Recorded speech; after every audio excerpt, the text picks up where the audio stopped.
What's happening? What's happening? What's happening? It's another episode of the Gangster Chronicles podcast, and I got another special guest with me tonight, another special co-host, my boy AJ from the Connected Experience podcast. What's going on? What's going on? You know what it is. Inkster, Michigan in the house all day, every day. What's going on, Big Steel?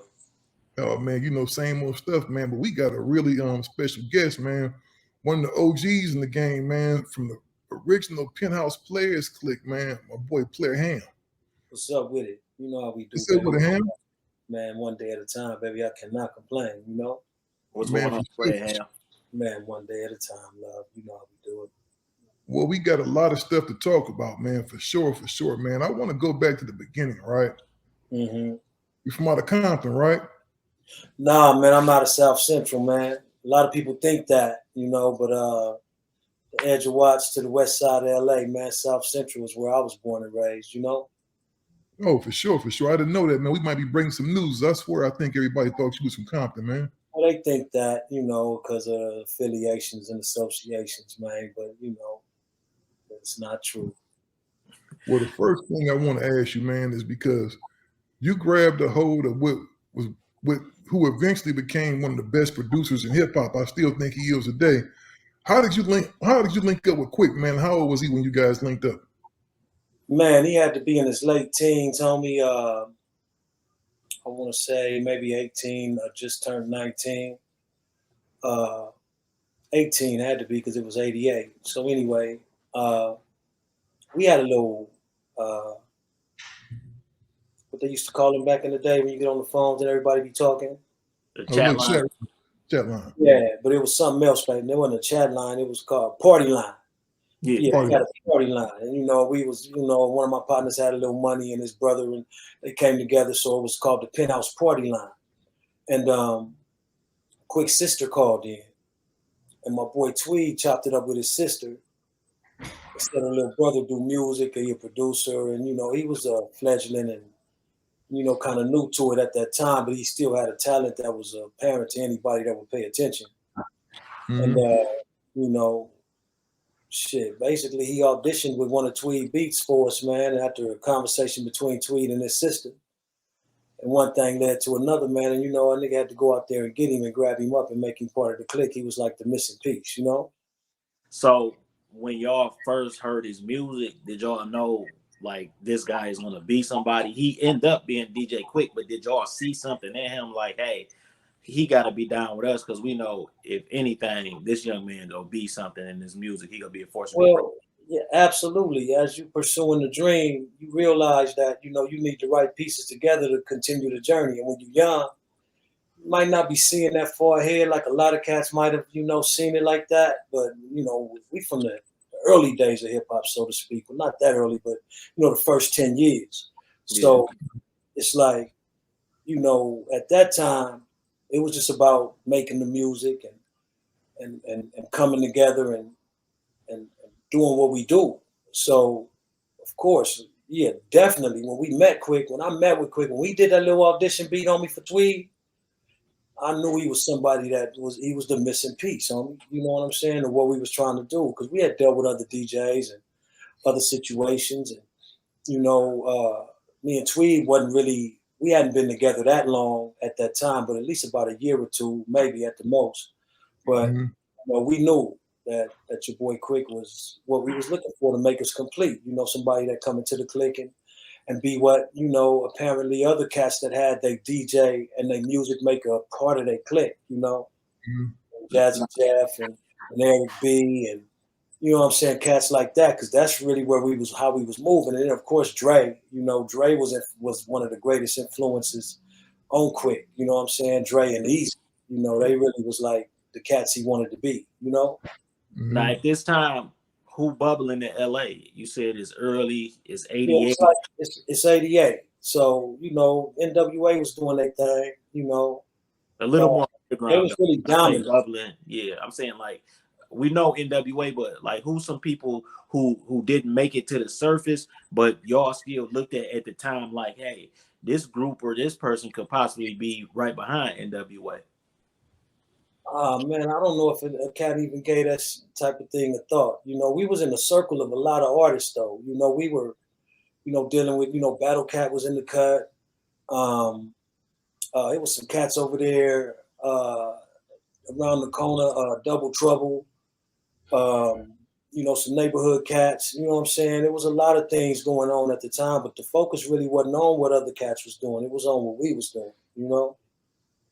I heard that, man. Let me ask you this, Ham. So, when did you guys become the Penthouse Players Clique?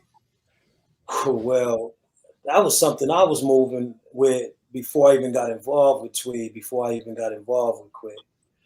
Because, when you're younger, especially coming up in the era we come up in, if you ain't gangbanging, you ain't doing nothing. And I wasn't gangbanging, you know what I'm saying? So I wanted to be a part of something that I could, represent without getting caught up in that gang thing, Yeah. And in all honesty, man, I've told this story before. One of my partners, man, his name was Mark. I wish I could remember his last name.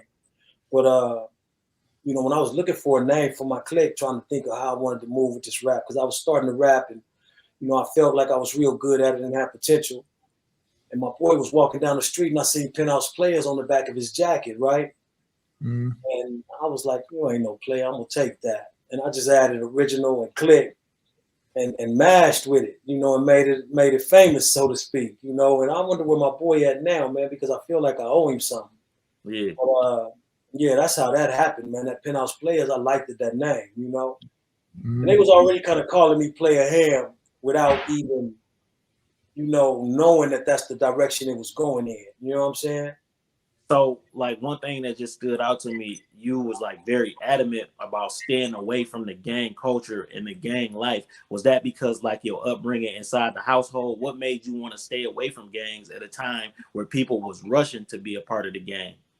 Well, I wouldn't say they was rushing, but what I would say was it had its appeal. I knew some real gangster cats, some real Crip niggas that, that I admired, you know what I'm saying? And I knew that I wasn't them. I knew that what my niggas doing, I'm not doing that. But we was, in the neighborhood, and like I said, whatever neighborhood you grow up in, you're affiliated with that neighborhood anyway on some level or another.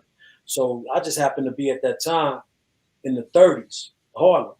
And so my niggas was Harlem Crips. You know what I'm saying? And even though when I went to school at Lot, and, my original cats, them was Main Street cats. You know what I'm saying? 9-8 and all that. But on the west side is where I was living at the time.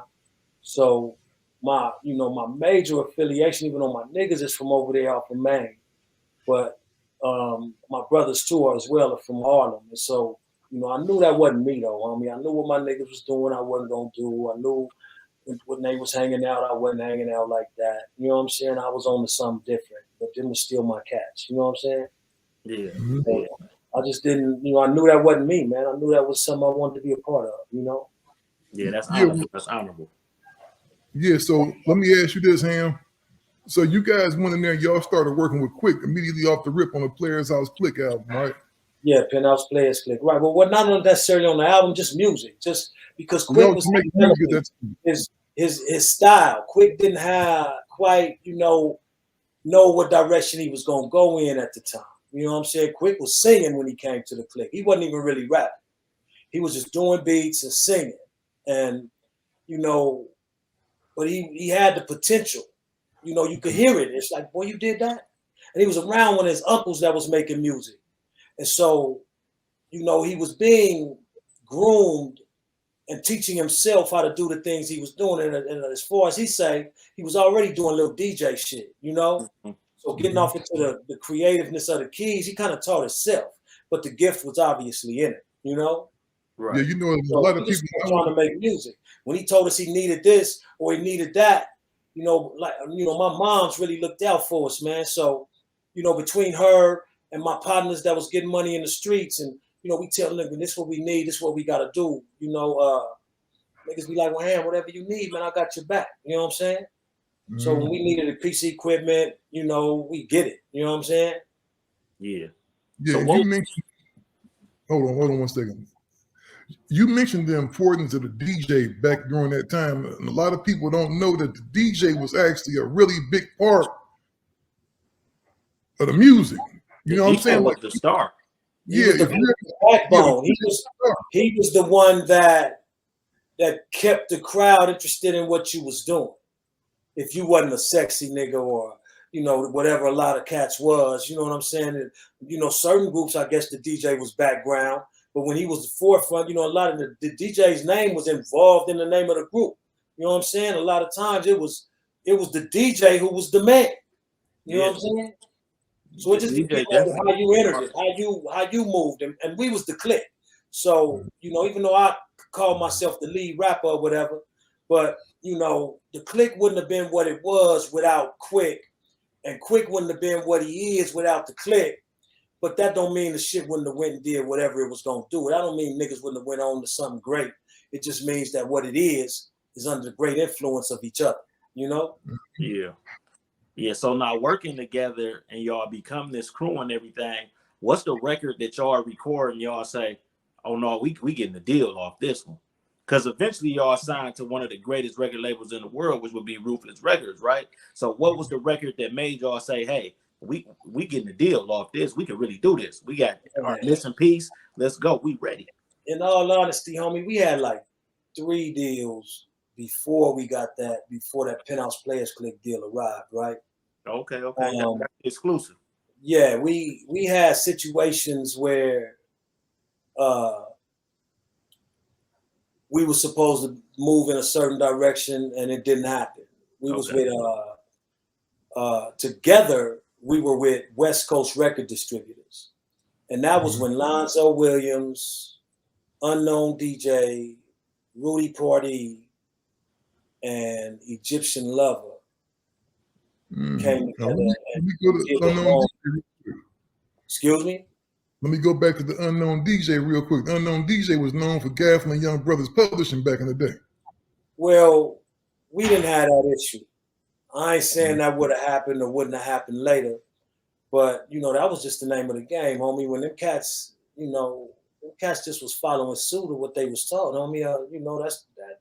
I mean, if you don't know, you gonna get got. You know what I'm saying? So, you know, in that situation, they just wasn't moving quick enough for us, you know, and so we moved on from that situation to another situation. Okay. And that situation we moved on to was a cat named George Murphy up out of 8 Mile Road. I think he was a Detroit cat, but he had a Yeah. That name sounds familiar when you said that. See, we from the Midwest. I'm from Inkster, Michigan. That's 20 minutes from Detroit. So when you just said that name, I'm like, yo, that sounds kind of familiar, dog. Yeah, George Murphy was a cat who was, you know, trying to make moves. And he had a studio in Pico in LA. And so we was locked in with them for a minute. They put us in the big studio. And you know, we was making music with him, but once again, it was a situation where it wasn't moving like it was supposed to move. And so we moved on from him as well, you know. We had a few songs, like when you ask about songs, man, you know, like I said, I was the lead rapper, so most of the music that was really getting the most attention was shit that I was rapping on. We had a song called Small Time Pusher. We had a song called Hitting It.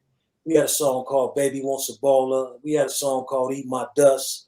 And so we had music that once Quik came together with what he was doing with them samples, man. Quik, you know, was magic with the way he was sampled, man. But like I said, he followed in the footsteps of Dre, homie. He knew what he wanted to do and how he wanted to do it. So he took, you know, the Dre style, mixed in his own thing, and then took the Eazy-E rap style, mixed in his own thing, mixed with what we was teaching him and showing him and sharing with him. And that just, you know, nigga just grew stronger and stronger and stronger and stronger, you know? But, you know, we was making music, homie. We had a lot. And then, you know, Quik had them underground records that everybody heard on that red tape. And when he first started trying to do that gangbang music, I was telling him, nah, you ain't gonna do that over here, you know? So he did it anyway with whoever would allow him to do it, you know? And so that was bubbling at the time. It's like I was just talking to somebody recently about how, you know, my main influences in rap is you know, the cats from, you know, the early to mid 80s, you know, the Big Daddy Kanes, KRS-Ones, and Rakims, and, you know, spitters. You know, them cats was the cats that when I came in the game, them is the cats I was, you know, on the level of trying to, you know, be the peer of, you know, not really realizing that the game was changing. and them cats was, you know, for lack of better terms, that music was on its way out, and the new music, gangster shit, was coming in and getting a lot stronger.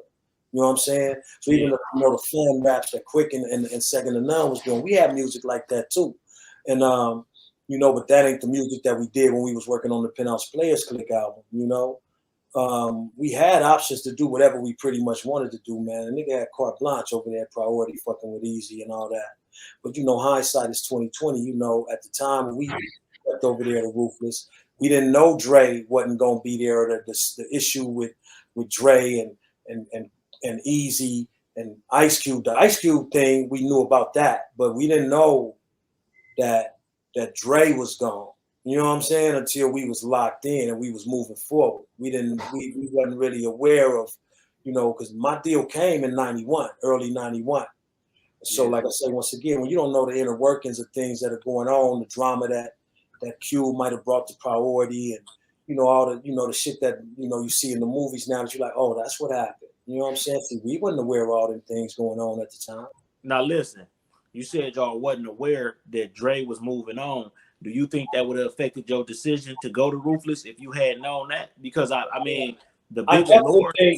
I definitely think it would have affected Eazy's decision to fuck with us, because Eazy was really chess moving to get to Quik. You know what I'm saying? Okay. And on whatever level he wanted to do that on, that's what my hindsight is telling me. But you know, Ruthless was a powerhouse, so you know, Eazy was gonna fuck with some people, and he was gonna get some things going. He had Rhythm D and whoever else he was fucking with doing music. So, you know, Eazy was gonna make some shit happen, no matter what. But he was just, you know, spreading his wings because, you know, the man had money and he was still a regular cat, but he was just moving with a lot of power behind him, you know? Yeah. I think he would have made different decisions. Now, you know, the money talk. So, you know, like I said, the only difference I would really say was I would have asked Eazy for more money, and I think he would have gave it to me. Yeah. You know, but me, you know, naive to certain moves, and cats wasn't really sharing the whole truth with me about what was going on. You know, things went the way they went. You know. So you believe Eazy was trying to look at Quik kind of like as a replacement for Dr. Dre as far as absolutely, absolutely, I believe that. You know what I'm saying? And Smart man. excuse me. Smart man. Oh, absolutely, bro. I can't say nothing bad about Eazy, homie. You know what I'm saying? Whatever I asked Eazy for, he gave me. When he started having them issues and dealing with what he was dealing with, you know, we was cool, but, you know, I wasn't one of his confidants. I wasn't one of the people that, you know, that he looked to support whatever he was doing and how he was doing it. So, you know, I can't expect nothing but for it to go the way it went, understanding what I understand now, you know? Mm-hmm. Now, did Eazy and them approach you guys with that deal? Well, yes and no. One of my partners, either he met Jerry, or I think he met Jerry in a bathroom at one of them high-powered restaurants or something, and knew who he was, and he jibbed at him. And then one thing led to another. Then Eazy expressed interest based on the association and affiliation. We was already kind of like making moves because we had been in a couple of situations. Because we were signed, me, Quik, and Tweed, before Quik got his deal over there with Greedy Greg now at Profile. Me, Quik, and Tweed was signed together with Suge and DOC. When DOC had his accident and left and was doing his own thing with Suge, they was over there with a white boy named Brian Klein? Nah. Brad Klein, something like that? Oh man, I can't think of his name, but it was Fern Hill. The production. That's what I was gonna say. It wasn't even Death Row yet. It was Fern Hill. Yeah. Also, y'all originally was on Fern Hill. Y'all one of the first groups that was on Fern Hill. Exactly, Fern Hill, and it was Funky Enuff Records because it was DOC thing. Yeah. We news night. We learned a lot of history tonight because a lot of this ain't been said nowhere else. Well, yeah. You know, it been in the cut, but everybody ain't paying attention. You know, so. Yeah. When we did that, and then, you know, we was already making noise and talking shit, you know? Yeah. And when Quik stepped off with that underground tape and did what he did over there with Greedy now, and then got the deal at Profile, and then he dropped in 91 like a bomb on the game, you know what I'm saying? And then Second to None came, and AMG was in the cut with Bitch Better Have My Money, and High C was over there affiliated with I'm Not Your Puppet. And so we had a whole thing going at that time. You know what I'm saying? Mm-hmm. Where niggas, if we'd have been able to stay together, or at least under that umbrella, so to speak, we could have made some really lovely things happen. But, you know, cats' greed and selfishness and immaturity and insecurity and, ignorance and all that shit. About that camp, Ham. You know, when I was an artist, man, that was the camp I came through with High C, but this was like later on, through Black Throne and all of them, and I realized how powerful it was, but I also saw it wasn't no unity. I think if that thing could have got kept together, because I knew that you were kind of like, I didn't get to meet you back then, but I knew you was making records with Sugar Free too. Yeah, well, that was later on in the game, because Sugar Free was, I think, wasn't even a part of it in the beginning. He was locked up. You know what I'm saying?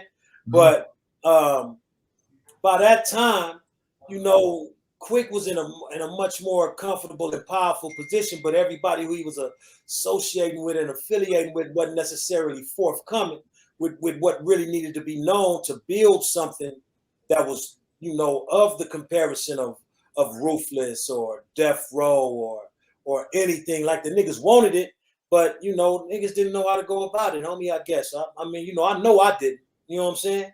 Mm-hmm. Now look though, because y'all do eventually land on Ruthless. Talk about when that debut nationwide album came out. Like, what was the reception? What was some of y'all bigger markets besides the West Coast? Because I'm a lot younger than y'all. I'm 40 years old, but I remember these records coming out of the West Coast. You know what I mean? The West Coast had to get smashed. So what was some big markets? We had love in the Midwest, real love in Chicago, Detroit, and down south. We had real love in a lot of places, homie, because our album came out, debuted #1 on Heat Seekers. So they was pushing the line, because that alliance between Quik and Eazy was something that, that made noise, and we was like the group that was allowed to make that noise. You know what I'm saying? But see, the thing was, you got business intentions that don't necessarily come to fruition because certain people don't want to see it, or they don't want to share certain truths with you. So you might have big ideas, but not knowing what it takes to make them happen. Because initially I was signed alone as Penthouse Players Click. Okay. You see what I'm saying? Quik wasn't on that paperwork. Tweed wasn't on that paperwork. Mm-hmm. But I brought that situation together because of my ties and affiliations with them. You see what I'm saying? And so when it was time to basically for Ruthless Priority to sign Tweed rather than sign him, they wanted to amend the Penthouse Players Click paperwork to make him a part of that. And it was an issue behind that, because I don't know if they gave that man some money or not. I know that man didn't give me no money. I'm saying Tweed didn't give me no money. But I looked out for Tweed and gave that nigga some money when he was on my album. You see what I'm saying? Yeah. But, the bottom line was the initial thing was to do, Penthouse Players Click, Tweed Cadillac album, Playa Ham album, and then another Penthouse Players Click album, all within the first, 12 to 18 to 2 years, to try to build something like that. You see what I'm saying? Because we was already locked in. Because I wasn't signed as Playa Ham neither. I was signed as Penthouse Players Click. So even though the branding thing wasn't really as big as it is now, it was still a direction we was trying to go in with what we were doing. But we didn't have, I didn't have a management. I didn't have attorneys. I didn't have the guidance. I didn't have all the things that, that even the niggas right next to me, even niggas like Quik, homie, he didn't pull my coattail when it came to, you're going to need this, and you're going to need that, and you're going to need to do this, and you're going to need to do that, and I probably wouldn't have paid no attention to the nigga anyway. But the bottom line was he didn't even give me that opportunity. You know what I'm saying? Yeah. And when it comes to things like that, when a nigga knows something and he don't tell this nigga we supposed to be brothers, and he know, oh, over there, you're going to do your thing. So I ain't going to let you go over there. You know what I'm saying? Yeah. That's just the type of shit we dealing with, man. I wanted to ask you about some lyrics from a song, man, that Quik had, Safe and Sound, right? Because he mentioned you. My niggas Playa Ham and Xena gave me a place to stay. On my way up from Bottom Rock, bitches starting to jock because my hair is getting longer and game's getting stronger. To pull my weight, I went and got a job, but by then, Ham and Xena really started the squad about whether I should go or stay. She told him either he goes or you go, so we both was on our way. Yeah, absolutely. You left your woman behind Quik? Nah, bro. I left my woman behind with her and I were going through. But definitely, you know, that was part of it. You know what I'm saying? Pursuing your dream and wanting to be what you want to be. And you know, you dealing with issues that, you know, who could see? You know what I'm saying? At that time, it's like, you know, the things we were doing. You know, I got niggas up in my house with my kids, and you know, we trying to make music and we doing what niggas doing. We Penthouse players click, so we attracted a certain element. You know what I'm saying? The niggas in the streets doing things. So it was a lot going on at the time. A lot of pulling niggas in different directions. You know, It so just was a different my atmosphere. relationship. Excuse me. I said so. It was kind of more like the atmosphere Oh, around. absolutely, man. You know, I mean, I could get into a whole lot of personal shit as to why, you know, I think, you know, shit went the certain way that it went. But the bottom line is that nigga telling a true story. She did actually shoot that ultimatum a nigga way. And I did choose, you know, based on everything, a career and that move when I had that option, as opposed to I'm not gonna stay here and deal with this mouth, you know, when this mouth ain't serving me like I really want to be served. You know what I'm saying? You know, when you're young, you do what you do, man. So, you know, me and Gina is partners right now. That's one of my best friends. You know, Deuce and Joey's mother. So, you know, all BS to the left. You know, the motivation and inspiration in this music game is you know, who's to say what's next? You know? Yeah, yeah. So Absolutely. look, after the debut album come out, you seeing stuff kind of taking off, but like you said, you got bigger ideas and they not going in place. Is this turning you off from the music industry, not from rapping, but from the music industry? Nah, homie, it was turning me off from dealing with certain niggas on a certain level, though, for sure. You know what I'm Yeah. saying? And when I say niggas, I ain't just talking about black men. You know, I'm talking about niggas and bitches and whites, Yeah, dudes, nigga is universal to me too. Mexicans. It ain't just black Yeah, people. you know, so it's like you dealing with people on a certain level. And like I say, once again, you know, it's difficult to throw yourself under the bus, homie, but I wasn't the easiest cat to talk to. You know what I'm saying? I wasn't the easiest person to tell some or God, if you didn't love me and I didn't know it and I didn't love you and you didn't know it, and that honor and respect and integrity that come with, you know, and my niggas who would have been my niggas that would have been able to, you know, control certain movement that was wise enough, you know, they was doing time. My hustlers that was really in a position to really, you know, really like, nigga, we gonna do this. Them niggas, they was doing other things, or they was, you know, they was locked away. So what was So your age range at this time? Like when this I was like, more the Ruthless deal was 92, so I was 28. So okay. 27 because we had that the album came in 92. So I was signed in 91. But we was fucking with you know, like beginning of making this shit happen around 88. When me and Quik and Tweed, when Quik came to be a part of the clique, it wasn't 6 months before we got our first record deal together. You know what I'm saying? So that was I was about 24 then. You see what I'm saying? So it wasn't that, you know, a nigga wasn't old enough to know better. It was that a nigga wasn't shown what he needed to be shown, was what we was into, you know?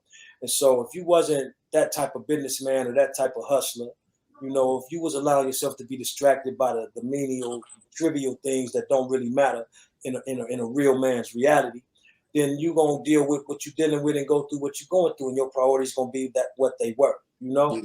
And then if a motherfucker ain't gonna tell you, he gonna take advantage of your ignorance. You know, you got niggas in the street getting money, man. I was dealing with hustler cats, homie.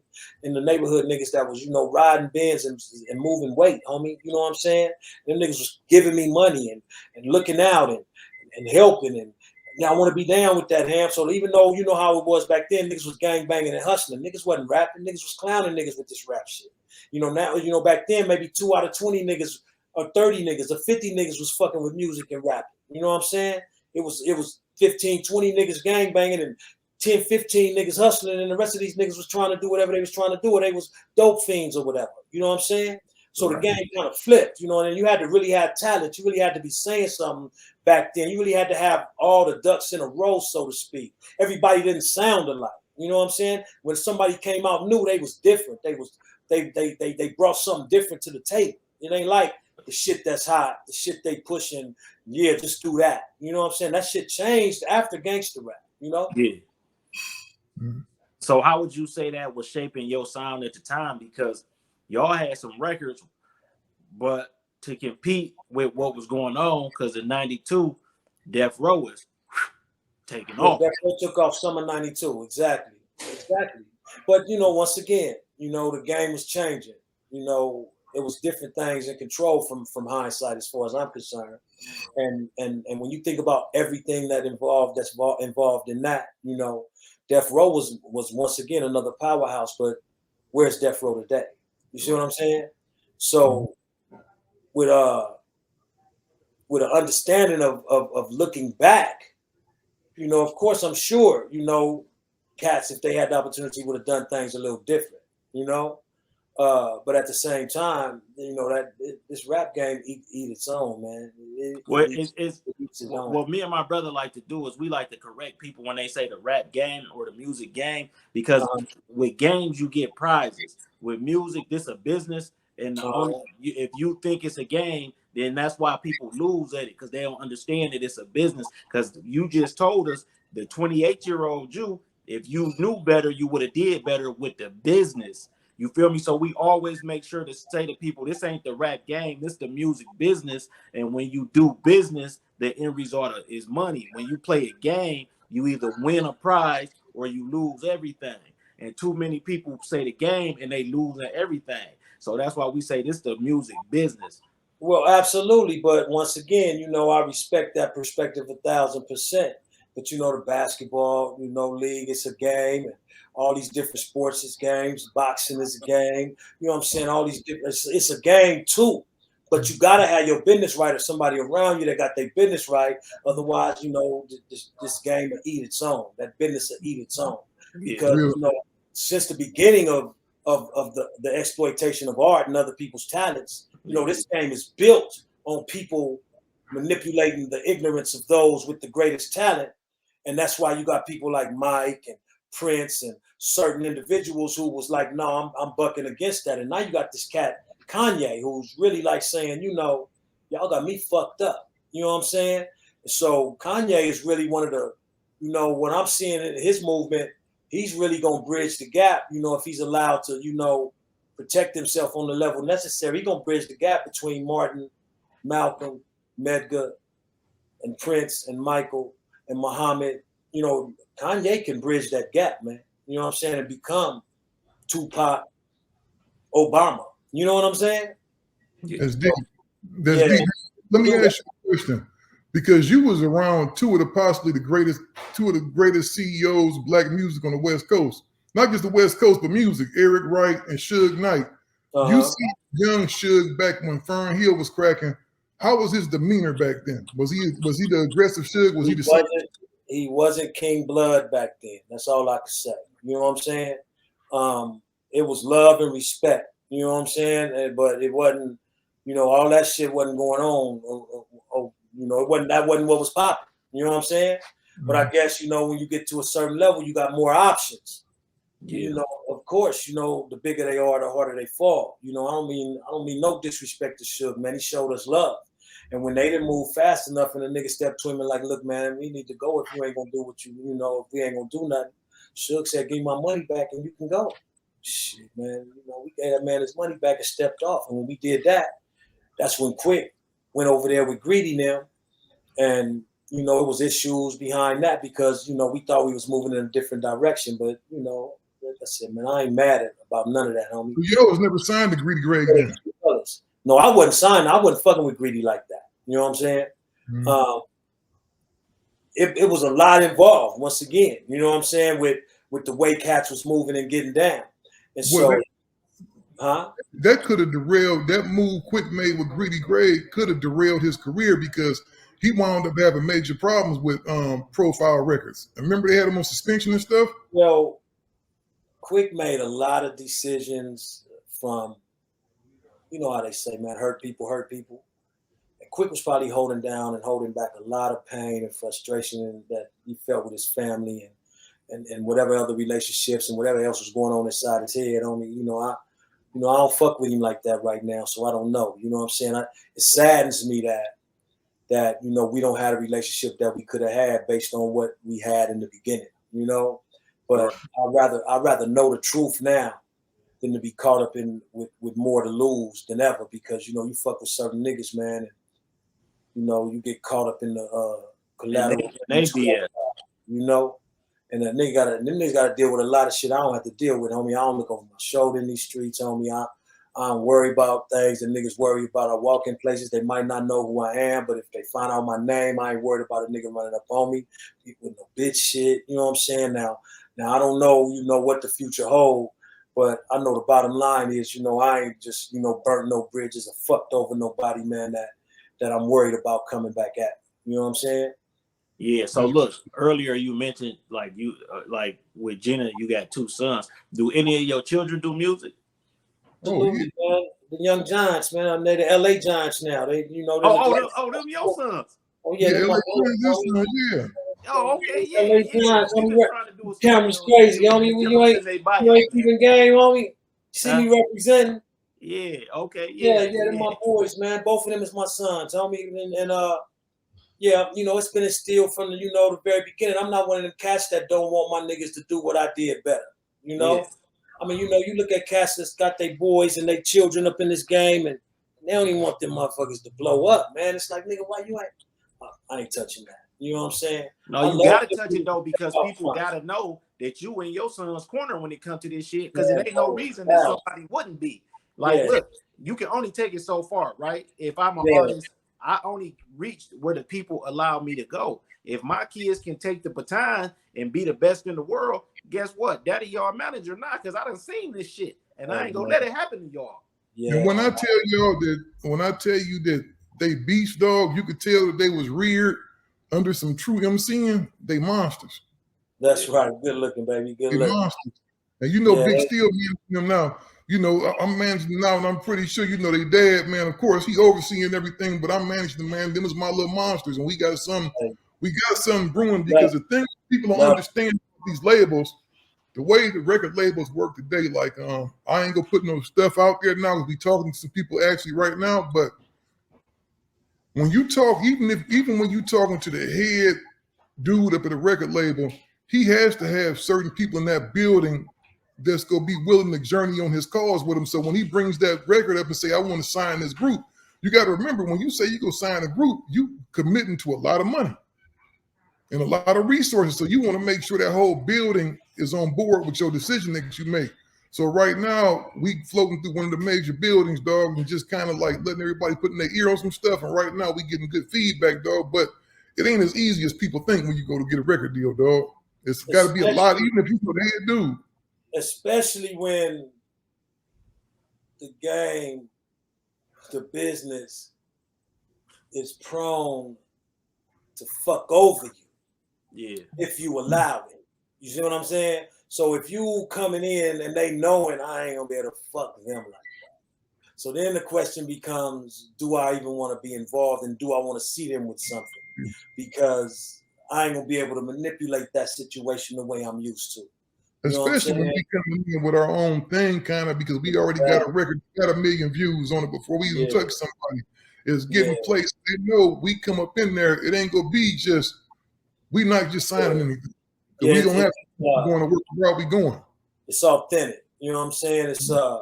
It's legitimate. It's not something that's just doctored up and blowing up in your face. You think it's something that it's not. It's not that fentanyl. You know what I'm saying? It ain't. It's that real shit.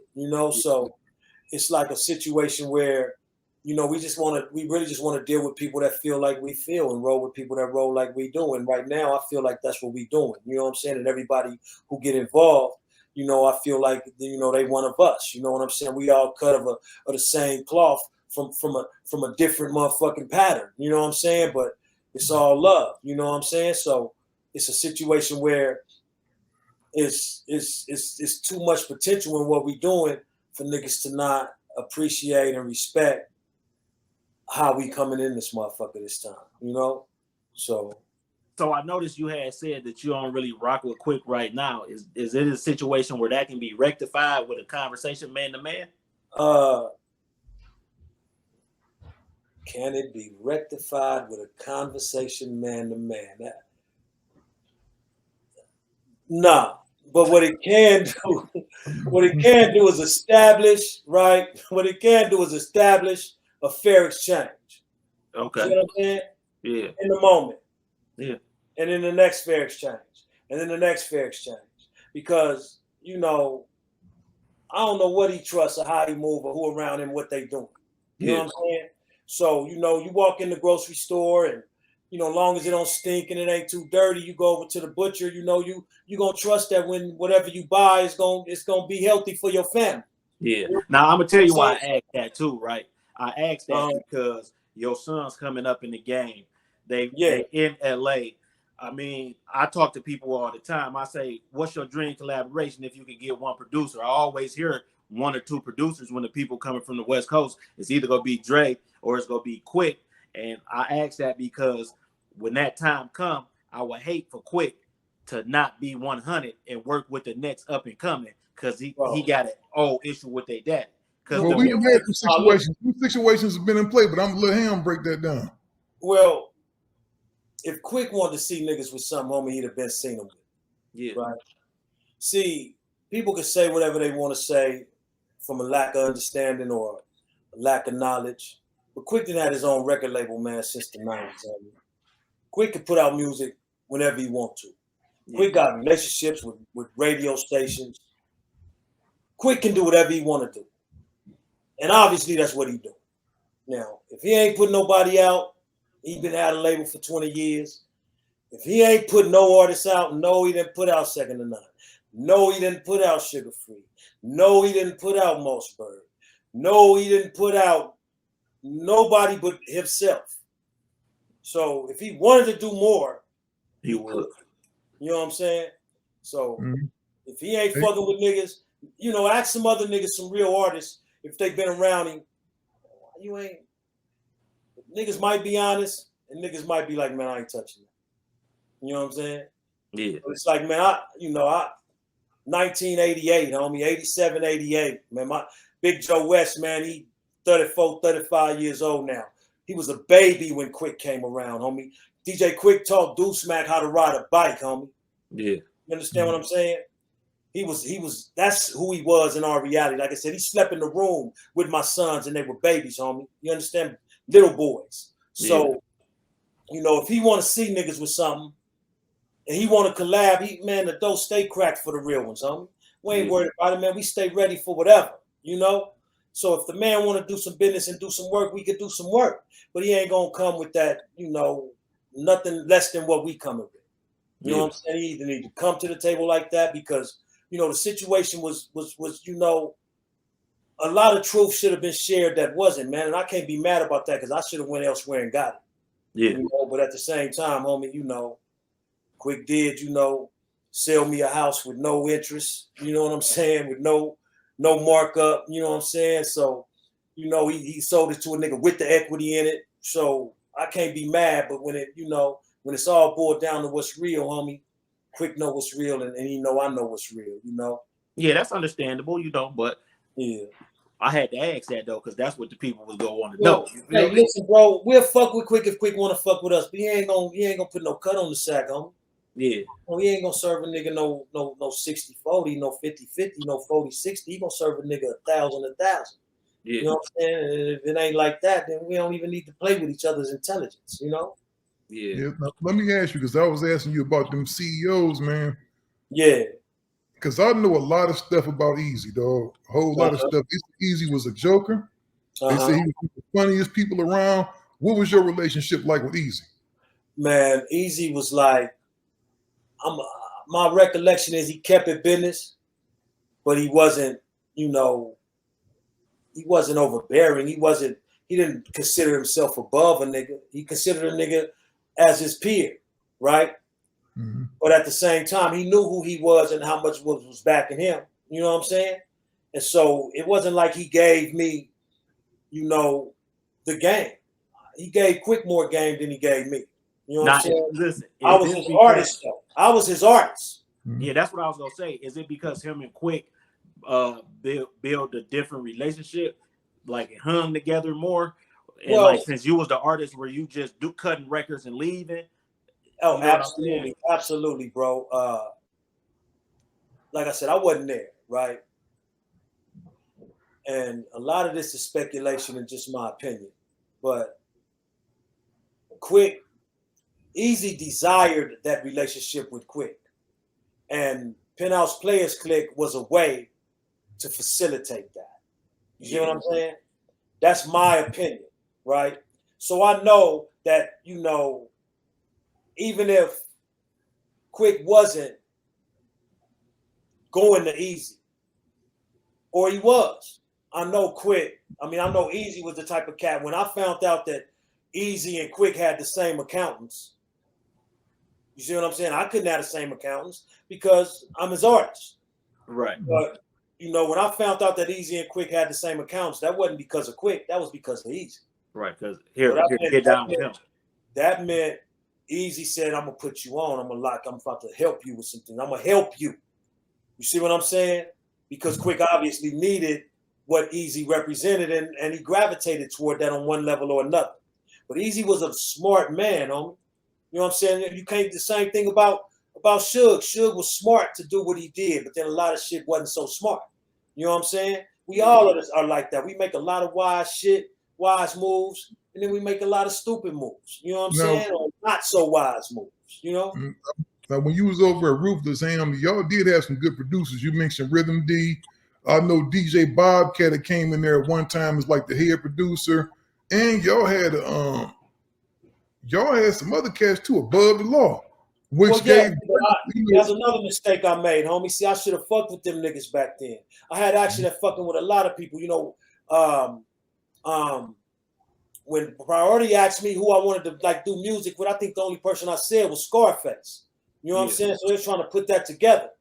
But, you know, I could have said anybody. I could have said Rakim. I could have said KRS. I could have said all my label mates of Priority. You know what I'm saying? Whoever was over there doing their thing. But that ain't what I did. You see what I'm saying? So that's on me. But at the same time, you know, our album was produced exclusively by DJ Quik with one song by Battle Cat that they ultimately gave Quik the credit for, and that was just to keep your attention. You know what I'm saying? Plus a little production that I did because I was playing with it, and then Quik just basically screwed and did what he did and made it do what it do, which was Jealous Knuckleheads. But the bottom line is, you know, back then things were different. You know, a lot of things were different. It was only, you know, it was limited ways to make it happen. Now it's pretty much unlimited ways, but it's still a limitation as far as going to that next level. You got to really, you know, hit the lottery to go to that next level without some associations or affiliations with something that's already cracked. Yeah. You know? Now I'm gonna talk about some crazy stuff. And I ain't trying to piss nobody off or nothing. Yeah. But did Eazy ever play with the Ouija boards around you? Did you ever hear about him playing with the Ouija boards? I didn't see that side of him, homie. My opinion is if Eazy was fucking with that, he just didn't know what he was fucking with, man, because he thought it was a game or a joke. You know what I'm saying? You had heard that before, though, right? Huh? But you had heard that before, though, right? I heard something to that extent that he toyed with that. You know what I'm saying? But yeah, you know, that was one of the things people, and I'd like to ask people that was around Eazy because nobody will ever come on camera and say it. And I ain't saying that you know because you didn't mess with him like that evidently. Yeah, but I wasn't that heavy into it. I heard things. They tell me he messed with Huh? Yeah, people told me that he messed with that door. And it might have been him because he was a jokester. Right. Still, that's your favorite Eazy-E question. Anybody who was around Eazy-E, that's your favorite question to ask.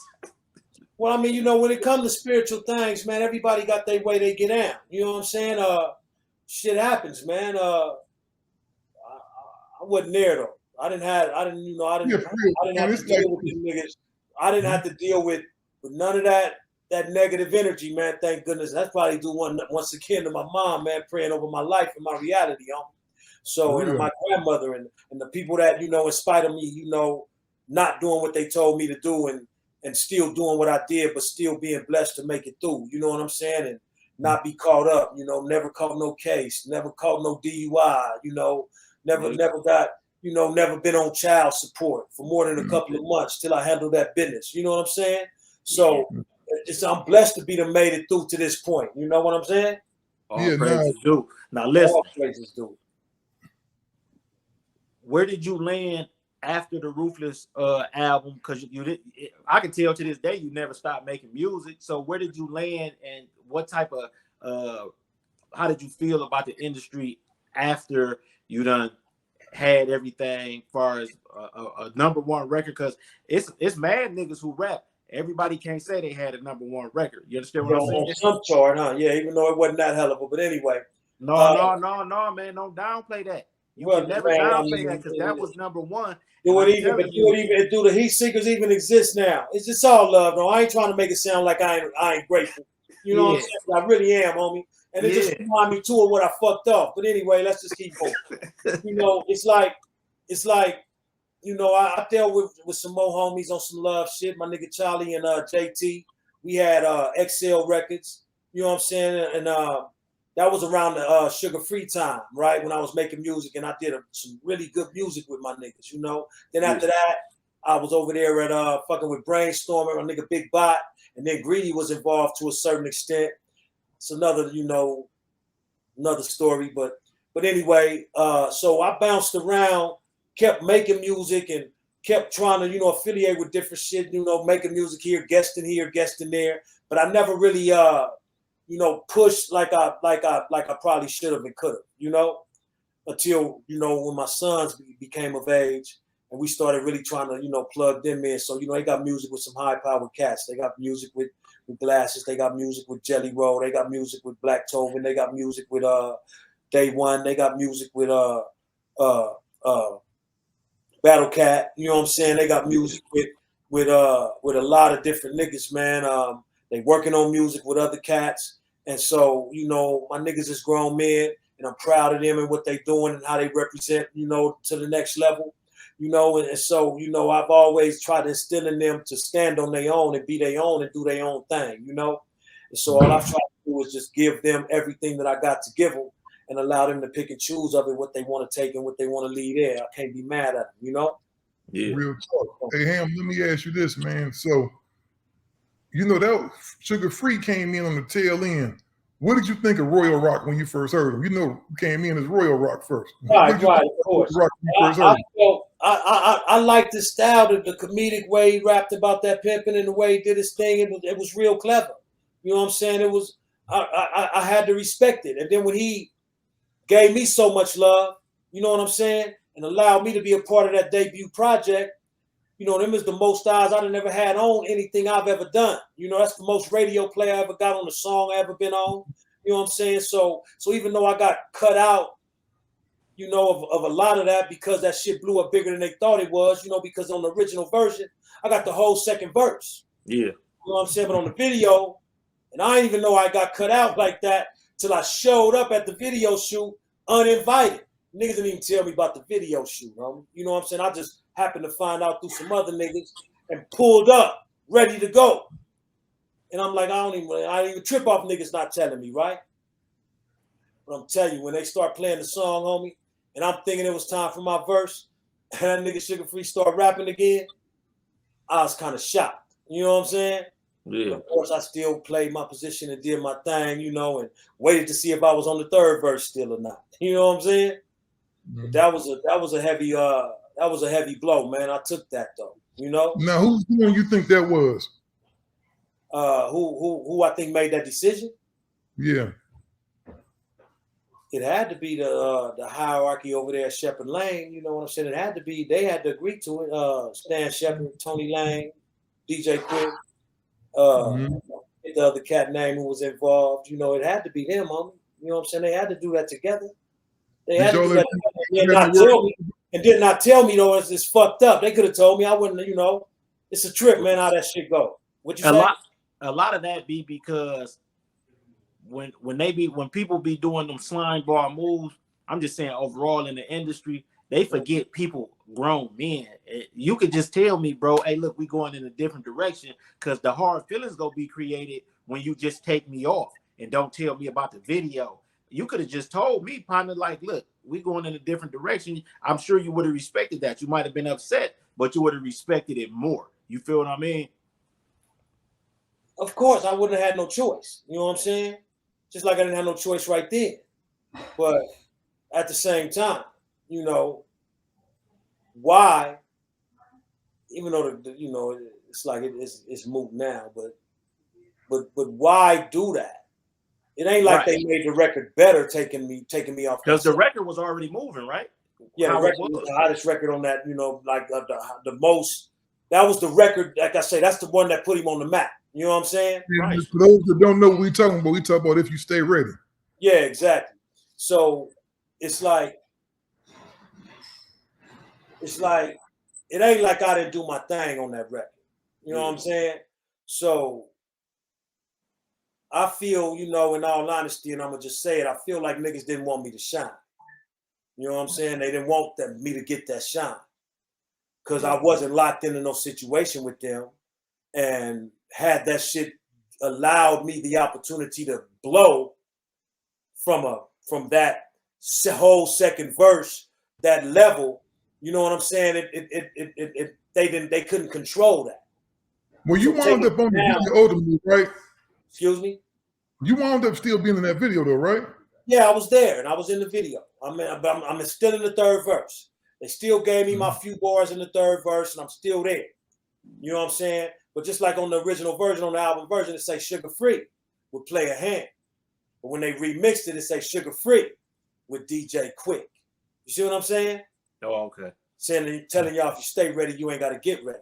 So that's the radio version. But my verse was already radio. See, I was already ahead of the game when it came to that. I'm like, man, when I rap with them, I'm not going to just cuss on shit no more. Where they got to, you know, no, I'm going to make my shit radio and still keep it, you know, make niggas think they got cussed out. You know what I'm saying? But the bottom line is, you know, that was in addition to whatever business move they thought they was making, they ain't want me to shine on me like that, homie. They just took that shine from me, homie. But you know, yeah, still because you know what? I ain't mad at none of them niggas, man. Because I don't think Black Tone, honestly, I don't think that was his get down. I don't think he even cared about shit like that, really. Well, he's the lane of Shepherd Lane. You know what I'm saying? He's the lane. You know what I'm saying? He ain't say, no, don't do him like that. He damn sure said, no, don't do him like that. You know what it is? That ain't my homeboy. That ain't my big homie. We cool as fuck, but that ain't my big homie. You know what I'm saying?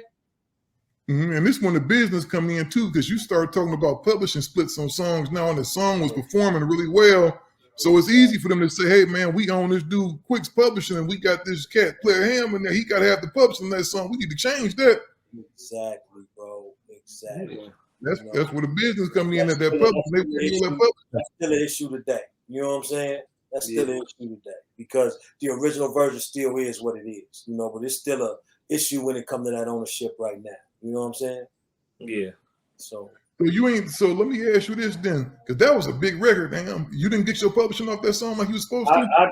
I didn't get my whole piece. I got a portion, but I didn't get my whole portion. Because that would have been a nice little check about that time, though. Yeah. They was playing that record. It was coming nice at first. You know what I'm saying?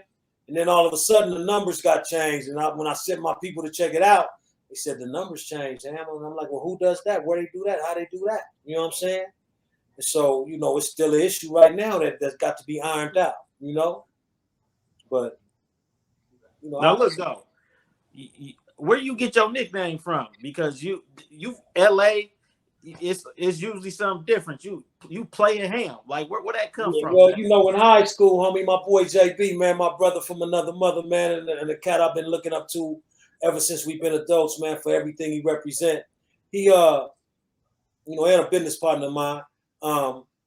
He gave me that name Ham, right? Because in the high school band, we played Susie together. And so when the band conductor would call on somebody from our section to play a certain section of the song, I would always raise my hand and go, hey, I'll play it, and just start playing it because I could play. You know what I'm saying? I read music and everything. What instrument? So, sousaphone, tuba. Okay. Yeah. So, you know, the bass horn. Yeah. So, you know, and that nigga would say, look at the big ham. You know what I'm saying? The big ham. So they just start calling me Big Ham at first. You know what I'm saying? And then from there, as you know, a nigga demeanor and approach to the reality matured, the player thing just came in. Player Ham. Look at Player Ham. And it stuck. You know what I'm saying? Yeah. Yeah, once a nigga discovered that click name, homie, and like I say, seen the homie with the jacket on and added them other descriptive narrative to it. You know what I'm saying? It became, you know, something I still represent to this day. You know, look, nah, it was the Penthouse Players Clique. You got to tell me that you had a Penthouse before, right? Excuse me? I said you had a Penthouse before, right? Man, everywhere I dwell is the Penthouse, homie. That's what I'm up talking in about. the doghouse, it's the Penthouse, homie. You know what I'm saying? Yeah. Everywhere I done lived, they done called it the Penthouse. homie. If I just post up for a moment, nigga, it's the Penthouse now. You know what I'm saying? Yeah. So it's all love. I want to go back to something real quick, man, because I think you very underrated as well as Above the Law. I don't think Above the Law get nowhere near the credit that they should get, man, because they were very, not saying that Dre would never be Dre. Dre is the shit, as is DJ Quik. We can't never get that confused. Yeah. But Hutch, Gomac, and them cats over there that was producing for them, dog. Drake got to let the whole G thing because they taught Warren G got to produce. Yeah. Drake got some shit from them, dog. And them dudes, the shit. I think y'all could have did some incredible shit, Ham. Hey, and we still can, homie. I fucks with Hutch. You know what I'm saying? We just ain't, we did a little something a couple of times, but I fucks with Hutch, man. We gonna probably put something together again real soon, man. You know? Yeah. My brother was a intern at Psychopathic Records, and he was there the day that they signed Hutch, and he was the only person in the office besides ICP who knew who Hutch was, bro. Wow. Was that was after Ruthless? This was way after Ruthless. This was way after Ruthless. Hutch had signed like an independent deal. Huh? 4 or 5 years ago, right? No, it probably was about 10, for real. It was more than 10. But because my brother, huh?